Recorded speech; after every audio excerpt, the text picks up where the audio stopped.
Hi, hope you're well. If you're new here, my name is Syndia. I'm sometimes here with my boyfriend David. He's a musician, a songwriter. I like to draw and paint. So if you're a creative person, please subscribe. I think you might enjoy what we do here. Today, I have a bunch of Liquitex red paint and we're gonna swatch them all. I really like Liquitex paints, they're high quality. These are all the heavy body range. If you're not familiar with it, there's different pigments that will give reds. Some paints are rated as fully opaque, some as transparent, which are transparent, and some as translucent, which is kind of halfway. Alright, on to the swatches. I'll be swatching one coat of red, and at the end I'll put a second coat, and I'll also mix some pink to see the different shades. First we have the Naphthol Crimson. It's a light cherry red, cool toned. It's rated as transparent and it's very, very beautiful. This is the Alizarin Crimson Hue. It's a dark burgundy red, the most transparent and streaky of all of the shades though. The rest of the shades are all rated as opaque, although I've discovered that none of the paints are truly opaque.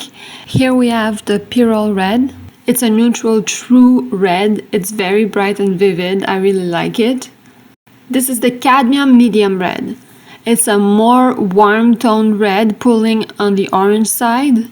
This is the Cadmium-Free Medium Red. I don't know if you know this, but cadmium is a toxic element and Liquitex recently came out with a cadmium-free range of paint, which is really good. So this cadmium-free is practically the same as the regular cadmium, except that it's non-toxic. The only difference is in the pink. You'll see that at the end. This is the Cadmium Hue. It's an imitation and a less expensive version of Cadmium Red. And I've realized that it's very, very similar to the Pyrrole Red. And that's because it's made in part with that Pyrrole pigment. This is Cadmium Deep Hue. It's a deep wine color. It's the most opaque of the darks. This is the Pyrrole Crimson. It's a very similar deep wine color. It's less opaque than the cadmium and it's very different when you mix it with white though. So in the spirit of being very thorough, I've mixed some pinks to give you a better idea of what shades we can get. The warmest pink is the regular cadmium, which pulls very yellow. And the cadmium free is also very warm as a pink, but it's not as yellow toned. And the most neutral pink in my opinion is the Pyrrole Red and the Cadmium Hue. They're very similar. The Naphthol Crimson gives a very pretty cool tone pink. I really like that pink. And the dark shades give a more muted pink. The Cadmium Dark gives the most cool tone pink of all, which is very surprising to me. I thought it would be consistent with the other one with the yellow tone, but no, it pulls almost lilac.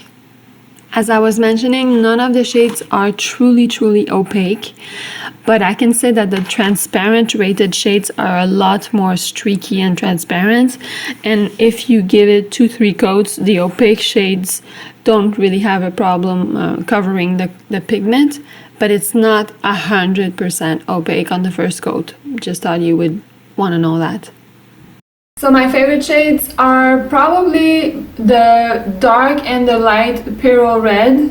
I was surprised to find that out. I thought I would like the cadmium better, but I think I like the fact that they're a bit cooler red, a truer red. Cadmium tend to be a little bit more orangey, but I do like the cadmium-free red. I made a whole video about it and I think it's a really good shade to have, and it's amazing that it's non-toxic for once. I hope this was helpful.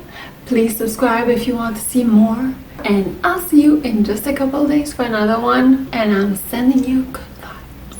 Bye. I thought as a final note it would be interesting to see outside with natural light. Pardon the wind.